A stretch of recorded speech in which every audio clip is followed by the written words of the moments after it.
Hi friends, இப்போ தான் first time என் சேனலை பார்க்குறீங்கன்னா மறக்காமல் சப்ஸ்கிரைப் பண்ணிவிடுங்க. அதோடு என்னோடய வீடியோ பிடிச்சிருந்தா லைக் பண்ணுங்கள், கமெண்ட் பண்ணுங்கள், உங்கள் ஃப்ரெண்ட்ஸ் அண்ட் ஃபேமிலிக்கு ஷேர் பண்ணிவிடுங்க. வாங்க இப்போ நம்ம வீடியோக்குள்ளே போகலாம். நம்ம வீடியோவில் என்ன பார்க்க போகிறோன்னா, ஸ்வீட் முறுக்கு எப்படி செய்கிறதுன்னு தான் பார்க்க போகிறோம். ரொம்ப ஈஸியாகவும் டேஸ்ட்டாகவும் இருக்கும். அதை எப்படி செய்யலான்னு பார்க்கலாம் வாங்க. அதுக்கு முன்னாடி ஒரு ஆப்பை பற்றி பார்ப்போம். அது என்னென்னா பைமோட் இ-ஷாப்பிங் ஆப். பைமோட் இ-ஷாப்பிங் ஆப்ன்றது ஒரு ஆன்லைன் ஷாப்பிங் ஆப். மற்ற ஆப்பை போலவே இதுவும் ஒரு ஆன்லைன் ஷாப்பிங் ஆப். இந்த ஆப்பில் நீங்கள் வீட்டுக்கு தேவையான பொருட்கள்லாம் பர்ச்சேஸ் பண்ணிக்கலாம். வீட்டுக்கு தேவையான மளிகை பொருட்களை பர்ச்சேஸ் பண்ணும்போது உங்களுக்கு மற்ற ஆன்லைன் ஷாப்பிங் ஆப்பில் இருக்கிற ப்ரைஸை விட கம்மியான ப்ரைஸில் தான் இருக்குது. நீங்கள் அதுக்கும் இதுக்கும் கம்பேர் பண்ணி பார்க்கும்போது 10 to 20% கம்மியான ப்ரைஸில் தான் கொடுக்குறாங்க. இந்த ஆப் மூலம் ரேட்டிங்ஸ் அண்ட் ரிவ்யூஸும் பார்த்துக்கலாம். இல்லை நீங்கள் உங்களுக்கு தேவையான பொருளை பர்ச்சேஸ் பண்ணிவிட்டு ரேட்டிங்ஸ் அண்ட் ரிவ்யூஸும் நீங்களும் கொடுத்துக்கலாம். இந்த ஆப் ப்ளே ஸ்டோரில் அவைலபிளாக இருக்குது. ப்ளே ஸ்டோரில் போயிட்டு ஆப் இன்ஸ்டால் பண்ணிவிட்டு நீங்கள் யூஸ் பண்ணிக்கோங்க. ஹாய் ஃப்ரெண்ட்ஸ், இப்போ ஸ்வீட் முறுக்கு எப்படி செய்யலான்னு சொல்லிட்டு பார்க்கலாம் வாங்க. அதுக்கு தேவையான பொருள் என்னென்னு பார்த்துடலாம். ஸ்வீட் முறுக்கு செய்ய தேவையான பொருட்கள் நான் இப்போ 5 கிளாஸ் பச்சரிசி எடுத்திருக்கேன். அது நல்லா கழுவி காய வச்சு எடுத்து வச்சுருக்கேன். அதோட 5 கிளாஸ்க்கு 1 கிளாஸ் உளுந்து அதை எடுத்து நல்லா வாசம் வர வரைக்கும் வறுத்து அது தனியாக எடுத்து ஆற வச்சு வச்சுட்டேன். இது ரெண்டும் எடுத்துகிட்டு போயிட்டு மிஷினில் கொடுத்து அரைச்சி எடுத்துகிட்டு வந்துட்டேன். இதுதான் இதோட ப்ரொசீஜர். இதுக்கு நமக்கு இப்போ முறுக்கு செய்கிறதுக்கு தேவையான அளவு அதிலேருந்து மாவு எடுத்துக்கிறோம்.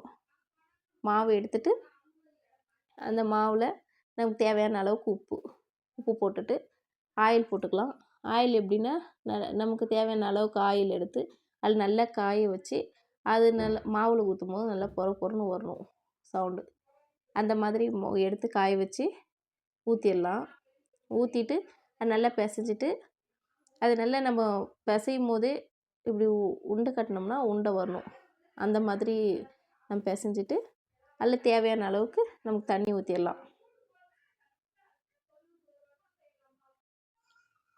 தேவையான அளவு தண்ணி ஊற்றிட்டு நல்லா மாவு பிசைஞ்சு எடுத்துடலாம்.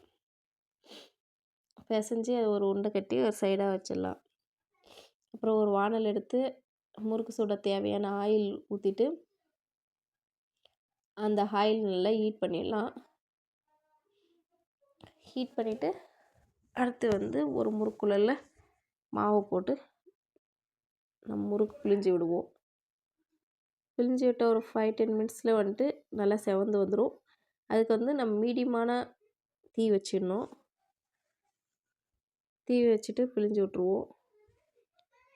இது முறுக்கு நல்லா செவந்து வந்த உடனே நம்ம எடுத்து தனியாக வச்சிடலாம்.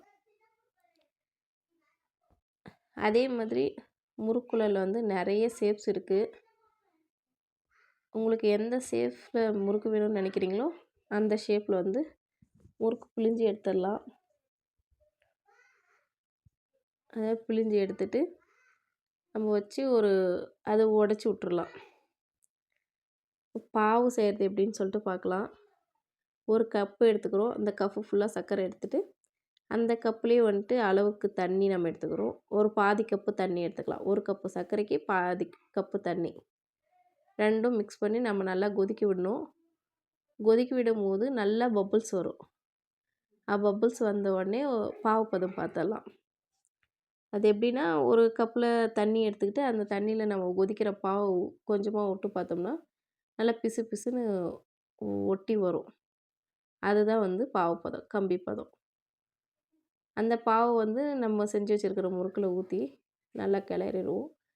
கிளறிட்டு ஃபேனில் நல்லா ஆற விட்டோம்னா முறுக்கு ஒன்றோட ஒன்று ஒட்டாமல் அழகாக வந்துடும். அதுதான் ஸ்வீட் முறுக்கு. இப்படி தாங்க ஸ்வீட் முறுக்கு செய்கிறது. ரொம்ப ஈஸியாகவும் இருக்கும், சீக்கிரம் டைமும் முடிஞ்சிடும். ஓகே.